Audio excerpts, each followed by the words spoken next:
चलिए शुरू करते हैं सेट 28। सबसे पहले प्रश्न को अच्छा से समझ लेना है और प्रश्न की ओर चलने से पहले कुछ लोगों ने बोला कि आप कौन सा किताब से पढ़ाते हैं, तो मैं किताब दिखा देता हूं। ये सगीर अहमद का किताब है, यानी कि सगीर अहमद द्वारा लिखा गया है। बहुत ही अच्छा किताब है। और एक किताब है आर.एस. अग्रवाल, जो सभी के पास होता है, बहुत ही अच्छा किताब है। तो मैं आर.एस. अग्रवाल और सगीर अहमद को बेस मानकर पढ़ाता हूं। और एक किताब है स्पेशल आरआरबी एनटीपीसी के लिए है, जो कि अरिहंत का है। यहां पर लिखा हुआ अरिहंत। अब चलते हैं प्रश्न की ओर। सबसे पहले प्रश्न को अच्छा से समझना है। अगर प्रश्न समझ में आ गया तो बहुत ही आसान तरीके से सॉल्व हो जाएगा। पहला प्रश्न है, निम्नलिखित में कौन उस कोण की माप है जो अपने संपूरक का 5 गुना है। अब यहां पर आपको अच्छा से समझना है।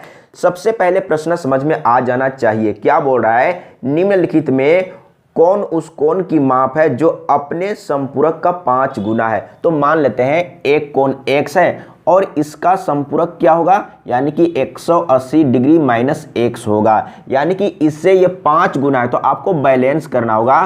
तो बराबर के इधर में x को रखेंगे और उधर में 180 माइनस x रखेंगे। आपको बैलेंस करना है। ये 5 गुना है तो 5 से इधर में आपको गुना करना होगा, तब बैलेंस हो जाएगा।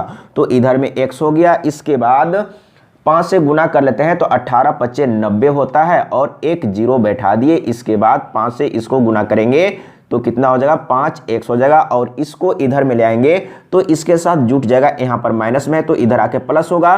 तो इसके साथ जुटेगा तो क्या होगा, यानी कि 6x हो जाएगा। और इधर में कितना है, 900 है। अब क्या करेंगे, तो 6 से काटेंगे तो 15 छक 90 होता है और एक जीरो बैठा देंगे। तो कोण का मान कितना है, 150 डिग्री। देख लीजिए कहां पर है, कौन सा ऑप्शन सही है। और इस तरह का प्रश्न एग्जाम में आता है। तो तीसरा नंबर ऑप्शन सही है। एक बार अच्छा से सीखना है, समझना है, फिर कभी कोई दिक्कत नहीं होगा। और कहीं पर समझने में प्रॉब्लम हो रहा है तो कमेंट में लिख के बताइएगा, मैं फिर से समझाने का प्रयास करूंगा। अगला प्रश्न दूसरा नंबर, इसमें क्या बोल रहा है, उस कोण की माप क्या है जो अपने पूरक कोण का 4 गुना है। अब यहां पर फिर से समझना है।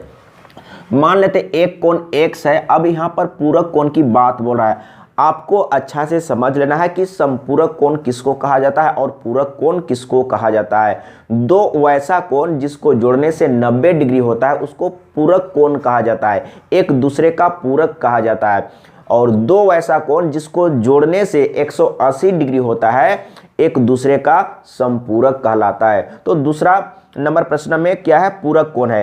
तो मान लेते हैं कि एक कोण x है तो इसका पूरक कोण क्या होगा, यानी कि 90 माइनस x होगा। तो ये 4 गुना है। यहां पर बोला है, एक बार मैं फिर से समझ लेता हूं।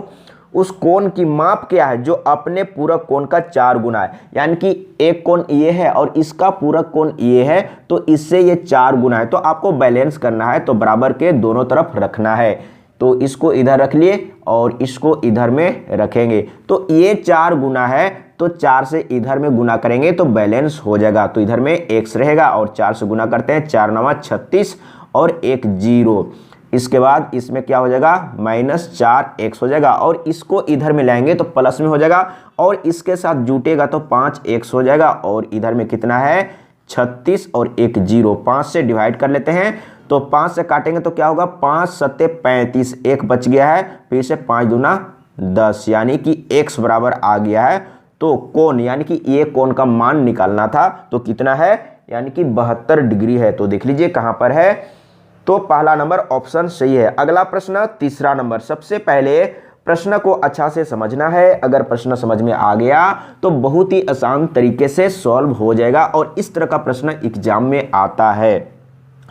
तीसरा नंबर में क्या बोल रहा है, उस कोण की माप क्या है जो अपने पूरक कोण की माप से 20 अधिक है। अब यहां पर गुना वाला बात नहीं बोल रहा है, अधिक वाला बात बोल रहा है। उस कोण की माप क्या है जो अपने पूरक कोण की माप से 20 अधिक है। तो अब आपको मान के चलना है कि एक कोण x है और इसका पूरक कोण क्या होगा, यानी कि 90 माइनस x होगा। तो ये 20 अधिक है तो आपको बैलेंस करना होगा। तो बराबर के दोनों तरफ दोनों को रखना है। तो इधर में रखेंगे 90 माइनस x, ये 20 अधिक है। अब यहां पर आपको समझना है, जस्ट उल्टा करते हैं। ये 20 अधिक है तो आपको बराबर करने के लिए इधर में 20 जोड़ना होगा तो बराबर हो जाएगा। अगर इधर में अधिक है तो इधर में जोड़ेंगे, अगर इधर में गुना में है तो इधर में गुना करते हैं। बिल्कुल समझ में आ रहा होगा। अगर कहीं पर समझने में प्रॉब्लम हो रहा है तो कमेंट में लिख के बताइएगा, इसी को सॉल्व करना है, आंसर आ जाएगा। तो सबसे पहले इसको इधर में लाएंगे तो क्या होगा, माइनस है तो प्लस में हो जाएगा और इसके साथ जोड़ेंगे तो 2x हो जाएगा। अब ये दोनों को जोड़ लेते हैं तो 9 2 11 यानी कि 9 2 11 और एक 0 2 से काटेंगे तो 2 5 10 2 5 10 यानी कि x बराबर आ गया है 55 डिग्री। तो देख लीजिए तीसरा नंबर में कहां पर था, तीसरा नंबर यानी कि 55 डिग्री आया, हाँ आ गया, यानी कि दूसरा नंबर ऑप्शन सही है। एक बार अच्छा से सीखना है, समझना है। अगला प्रश्न 4 नंबर, उस कोण की माप क्या है जिसका संपूरक कोण उसके पूरक कोण का 6 गुना है। तो आपको मान के चलना है कि एक कोण x है तो इसका संपूरक कोण क्या होगा, 180 डिग्री माइनस x होगा और इसका पूरक कोण क्या होगा, 90 माइनस x होगा। अब यहाँ पर आपको समझना है क्या बोल रहा है, यानी कि ये संपूरक कोण है और ये पूरक कोण है। तो क्या बोल रहा है, उस कोण की माप क्या है जिसका संपूरक कोण उसके पूरक कोण का 6 गुना है। अब यहां पर फिर से आपको बैलेंस करना है तो एक तरफ आपको रखना है समपूरक कोण और एक तरफ रखना है पूरक कोण। तो क्या बोल रहा है, अब यहां पर समझने का प्रयास कीजिएगा।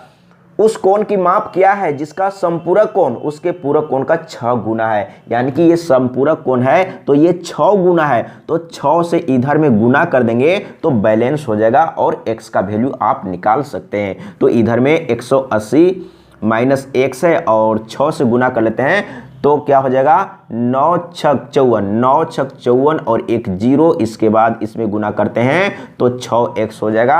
अब क्या करेंगे, तो सबसे पहले इसको इधर में लाएंगे तो प्लस में हो जाएगा, इसको इधर में लाएंगे तो प्लस में हो जाएगा और ये घटेगा तो कितना हो जाएगा, यानी कि 5x बचेगा। अब इसको उधर में ले जाएंगे तो इसके साथ घटेगा, इधर में कितना है 9 छक 54 यानी कि 9 छक 54 और एक 0 था, इसको उधर में ले जाएंगे तो इसके साथ घटेगा। तो यहाँ पर हम डायरेक्ट लिख लेते हैं इस तरीके से तो घटाने में आसान होगा। तो इधर में 5x है और इधर में कितना हो जाएगा, एक 0, इसके बाद 1 दाएं 10, 14 में 8 घटाएंगे तो 8 6 14 यानी कि यहाँ पर 6 और यहाँ पर कितना बच गया है, 4 बच गया है। 4 में 1 घटाएंगे तो यहाँ पर 3 होगा। अब 5 से काट लेते हैं तो कितना हो जाएगा, 5 सते 35 और 1 बच गया है, फिर से 5 दूना 10 यानी कि इतना आ गया है। तो x बराबर कितना आया, यानी कि 72 डिग्री। देख लीजिए चौथा नंबर में कहां पर है, यानी कि 4 नंबर ऑप्शन सही है। तो इस तरीके से आपको सॉल्व करना है। अगर एक बार अच्छा से सीख लिए समझ लिए तो फिर कभी कोई दिक्कत नहीं होगा। अगला प्रश्न 5 नंबर, उस कोण की माप क्या है जिसका पूरक कोण और संपूरक कोण का योग 120 डिग्री है। तो मान के चलते हैं कि एक कोण x है और क्या बोल रहा है, इसका संपूरक कोण और पूरक कोण का योग 120 डिग्री है। तो आपको डायरेक्ट लिखना है तो सबसे पहले पूरक कोण लिख लेते हैं। तो इसका पूरक कोण क्या होगा, 90 माइनस x होगा। इसके बाद ये पूरक कोण है और प्लस अब इधर में संपूरक कोण लिखेंगे तो संपूरक कोण क्या होगा, यानी कि 180 डिग्री माइनस x होगा और दोनों को जोड़ देंगे। ये पूरक कोण है और ये संपूरक कोण है तो ये दोनों को जोड़ देंगे तो कितना होगा, 120 डिग्री होगा। ये क्वेश्चन में बोल रहा है।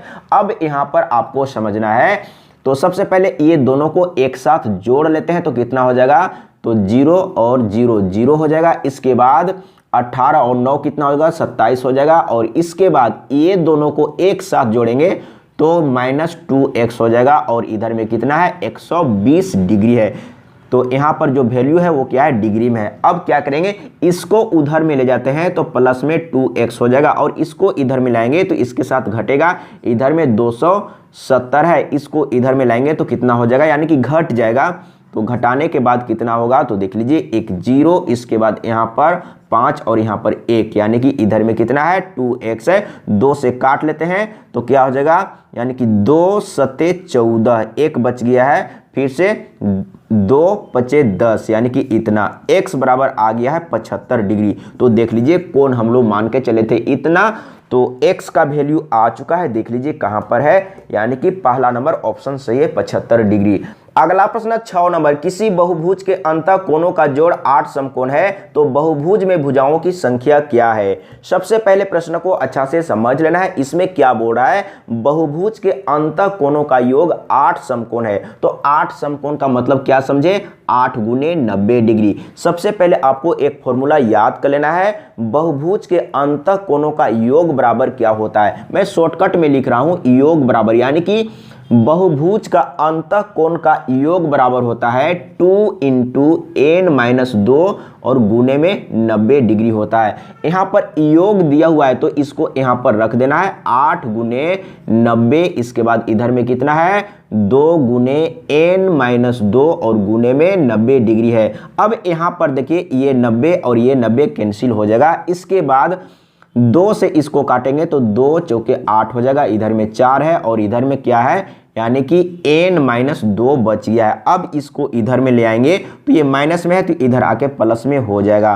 तो क्या हो जाएगा 6, यानी कि n बराबर आ गया 6। तो इसमें क्या पूछा था, किसी बहुभुज के अंतः कोणों का जोड़ 8 समकोण है तो बहुभुज में भुजाओं की संख्या क्या है। तो भुजाओं की संख्या क्या है, यानी कि 6 है। तो इस तरीके से आपको सॉल्व करना है। एक बार अच्छा से सीख लेंगे, समझ लेंगे तो फिर कभी कोई दिक्कत नहीं होगा। इसीलिए मैं कहता हूं कि एक बार अच्छा से सीखिए और जो याद करने का है उसको याद कर लीजिए। अगर बहुभुज के अंतः कोणों का योग बराबर अगर आप फॉर्मूला याद कर लिए तो उसी से आप भुजा भी निकाल सकते हैं, प्रत्येक कोण का भी मान निकाल सकते हैं। एक बार अच्छा से सीखना है, समझना है, फिर कभी कोई दिक्कत नहीं होगा। अगला प्रश्न 7 नंबर, एक सम बहुभुज के एक अंतः कोण की माप 135 डिग्री हो तो उसकी भुजाओं की संख्या क्या है। तो एक अंतः कोण की माप दिया हुआ है 135 डिग्री। तो सबसे पहले आपको याद होना चाहिए कि सम बहुभुज का अंतः कोणों का योग क्या होता है। तो सम बहुभुज के अंतः कोणों का योग होता है 2 इंटू n-2 इंटू 90 होता है, यानी कि बहुभुज सम बहुभुज के अंतः कोणों का योग इतना होता है। अगर n से डिवाइड कर देंगे तो एक अंतः कोण मालूम हो जाएगा और यहाँ पर एक अंतः कोण दिया हुआ है जो कि इसी के बराबर ये होगा। अब इसी को सॉल्व करेंगे तो n का वैल्यू निकल जाएगा, तो इसको इसमें गुना करेंगे तो 135 n और इसके बाद इसको तो इसमें गुना कर लिए। अब इसको और इसको इसमें गुना कर लेते हैं तो 9 दूना 18, यानी कि 180 हो गया। तो 180 से इसमें गुना करेंगे तो 180 n होगा और यहाँ पर 180 से गुना करेंगे तो 18 दूना 36 और 1 0। सबसे पहले क्या करेंगे, इसको इधर में ले आते हैं तो 360 हो जाएगा। इसके बाद इसको उधर में ले जाते हैं तो इसके साथ घटेगा 180 n में घटेगा 135 n, तो यहाँ पर कितना है 135 है, घटा लेते हैं तो इधर में 360 है। इसके बाद इधर में कितना बचेगा, एक दाएं 10, तो यहाँ पर 10 में 5 तो 5 बचेगा। इसके बाद यहाँ पर 7 है, 7 में 3 घटाएंगे तो यहाँ पर 4, यानी कि 45 n। 9 से काट लेते हैं तो 9 पचे 45 और 9 चौके 36 और 1 0। 5 से काटेंगे 5 अठे 40, यानी कि n बराबर कितना आ गया 8। यानी कि क्या बोला था इसमें 7 नंबर में, क्या बोला था, तो उसकी भुजाओं की संख्या क्या है। तो भुजाओं की संख्या कितना है, 8 है, यानी कि n क्या है, यहाँ पर भुजा की संख्या है। बिल्कुल समझ में आ गया होगा। एक बार अच्छा से सीखना है, समझना है, फिर कभी कोई दिक्कत नहीं होगा। अगला प्रश्न 8 नंबर, किसी सम बहुभुज का एक बहिष्कोण 72 डिग्री है तो उसकी भुजाओं की संख्या क्या है। यानी कि एक बहिष्कोण कितना दिया हुआ है, 72 डिग्री दिया हुआ है। तो एक बहिष्कोण बराबर क्या होता है, आपको फॉर्मूला यूज करना है। तो एक बहिष्कोण यहाँ पर दिया हुआ है, तो एक बहिष्कोण बराबर होता है 4/n और गुने में 90 होता है। इसी को सॉल्व करना है, n का वैल्यू निकल जाएगा, बटे में कुछ नहीं तो 1 है, तो इसको गुना करेंगे तो इधर में हो जाएगा 72 n हो जाएगा और इधर में क्या है 4 गुने 90 है। सबसे पहले काटते हैं तो 9 से काटते हैं तो 9 अठे 72 और 9 दहा 90। इसके बाद 4 से काट लेते हैं तो 4 दूना 8 और 2 से इसको काटते हैं तो 2 पचे 10, यानी कि n बराबर कितना आ गया 5। तो इसमें क्या पूछ रहा था, तो इसमें पूछ रहा था भुजाओं की संख्या क्या है। तो भुजाओं का संख्या कितना होगा, यानी कि 5 होगा। बिल्कुल समझ में आ गया होगा।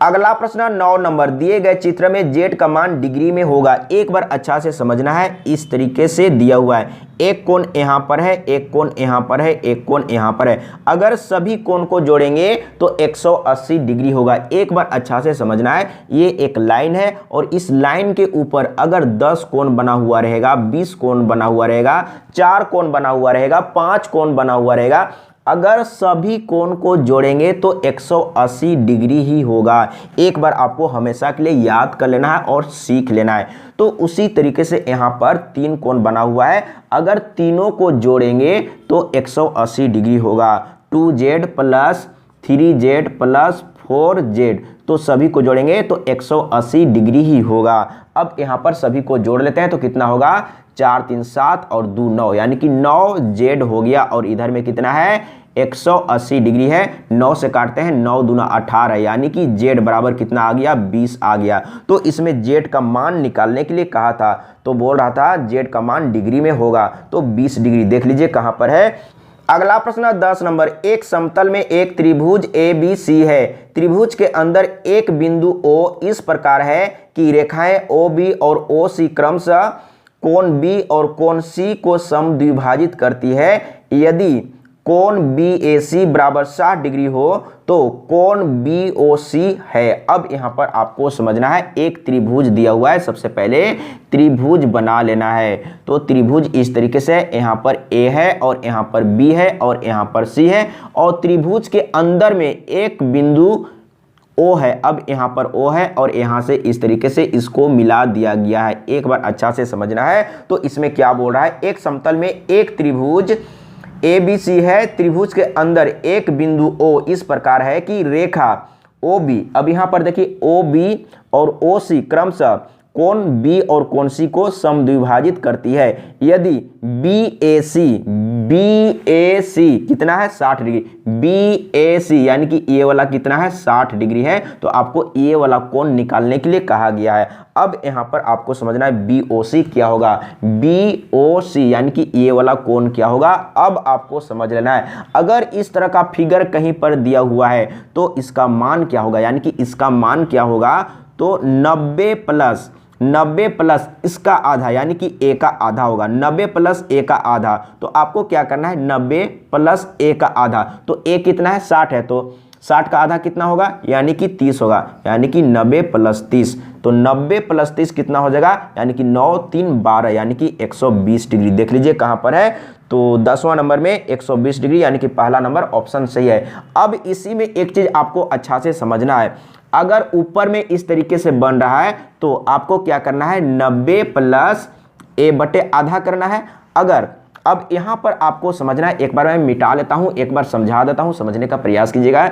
जैसे इसी तरीके से एक त्रिभुज बना हुआ है और इसको आगे बढ़ाया गया है इस तरीके से, और यहां पर देखिए इसका समद्विभाजक, यानी कि यहां पर एक कोण बन रहा है और यहां पर एक कोण बन रहा है, तो इसका समद्विभाजक और इस कोण का समद्विभाजक, यानी कि इधर में यही चीज इसमें ऊपर में बन रहा था, जैसे प्रश्न में ऊपर में बन रहा था, अगर नीचे में बनेगा तो क्या होगा, तो अब आपको समझना है क्या होगा, 90 माइनस a का आधा होगा। अगर ऊपर में बन रहा है तो 90 प्लस a का आधा, अगर नीचे में बन रहा है तो 90 माइनस a का आधा होगा। जैसे यहाँ पर a है और यहाँ पर b है और यहाँ पर c है, तो बिल्कुल समझ में आ गया होगा। अगर कहीं पर समझने में प्रॉब्लम हो रहा है तो कमेंट में लिख के बताइएगा, मैं फिर से समझाने का प्रयास करूंगा। आज के लिए इतना ही। जय हिंद, वंदे मातरम।